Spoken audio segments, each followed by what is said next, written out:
Look at all these dandelions that have come up overnight. If only there was something we could do with them all rather than just look at their beauty in the yard. Excuse my sarcasm. Turns out there is something we can do with them. We can ferment these, apparently. Not the actual flowers, but these little buds that come up. It's a little bud about the size of a large pea, and they're kind of deep down in the middle of the dandelion there. So wherever you see them, apparently you can turn these into, well, you can ferment them, just lacto ferment them just like you would sauerkraut. And they end up being something called capers, which are fermented, basically fermented flower buds. So I am going to try this. I'm going to fill up a mason jar full of them and see what happens. Hello everybody, hi fermenting friends. This is Chris from Year of Plenty. Today I am going to do a little experiment. We are going to ferment dandelion capers. Alright, it's come to that. Here we are a month into quarantine and we've got nothing better to do than pick little dandelion buds and see if we can ferment them. So, with any luck, we will figure out a way to survive quarantine no matter how long it goes on, because out in our yard, it is mostly dandelions at this point. So here it is, April 10th, I believe, and we've had a couple of bright sunny days, and the dandelions have popped out. And so this morning, I spent a while out there, longer than I wanted to, picking these little dandelion buds. And I'm going to link to the website where I saw the instructions for this, just to give them a little bit of a shout out. But you want these little dandelion buds that are right, kind of way down deep, right by the dirt. You don't want dandelions like this, actual flowers. You don't want big ones like this that are about to pop. If you squeeze them and yellow comes out, I don't think that's what you want. You certainly don't want these that are already kind of expired and have their seeds and their white fluffy things coming out. What you want are these little tiny things that are about the size of a pea, maybe a little bit bigger. And I got a whole jar full of them here, and I had some help from my 8-year-old.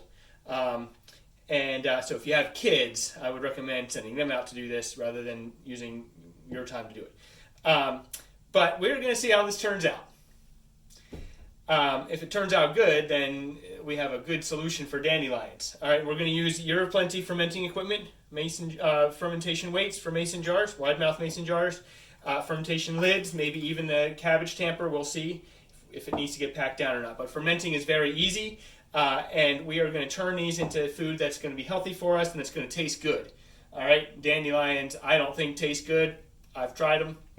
I had a great aunt that lived to be 108 years old, and on her birthday, she was always on TV, and they always interviewed her, and she said that she lived so long because she prayed every day and she ate dandelions.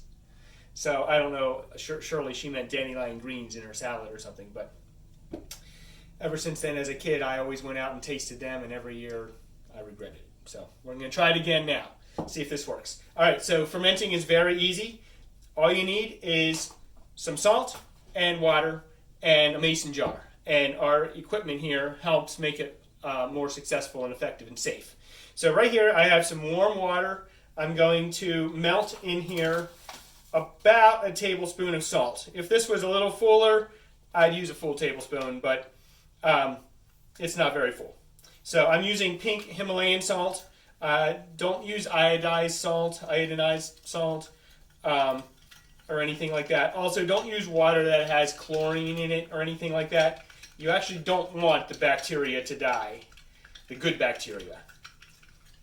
During fermentation, the good bacteria kill the bad bacteria. And the good bacteria grow and grow and grow and grow, and then cause the foods to ferment and get more healthy. All right, so I've got some pink Himalayan salt. It's melted in here pretty good. I'm going to pour that in, and I'm going to fill the rest of this up with cold water. You don't want it to be too hot. If it's too hot, the good bacteria will die as well. That's what canning does. Canning kills all bacteria, good and bad. This promotes good bacteria. So, put in a fermentation weight. This is a Year of Plenty fermentation weight. We have grips that make it easy to get in and out. Remember, oxygen cannot go through the water. Oh, looks like I overfilled it here, so I'm going to have to dump a little bit out.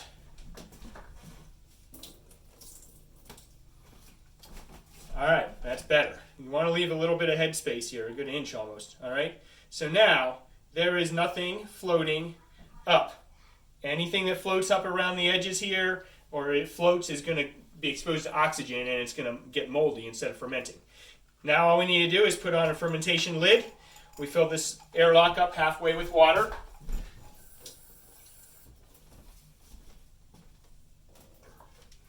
And put the cap back on. And that's the extent of it. This will ferment now. Fermentation is simple, it's healthy. I can have my 8-year-old do it. I can send him out and say, can you pick some dandelion capers and ferment them for me? And he'll do it. The whole process took about 3 minutes. However, it took a lot longer to pick the capers. I would certainly recommend you pick them before you mow instead of after, or else you're going to get a jar full of grass clippings and have to go through them one at a time, like I did. But you didn't want to see that. So here's my jar. Here we go. I'm going to let this sit for 7 to 10 days, about a week, week and a half. And then I'm going to do another video, and that's where the real test is going to be. How does this taste? I'm not too optimistic, to be honest, but hey, if it works, then great. Maybe I should invent a dandelion caper harvesting equipment or something. I don't think that would market very well. But anyway, I will come back in about a week and let you know how this does. In the meantime, God bless, and I hope you found this informative, and maybe you can try it yourself.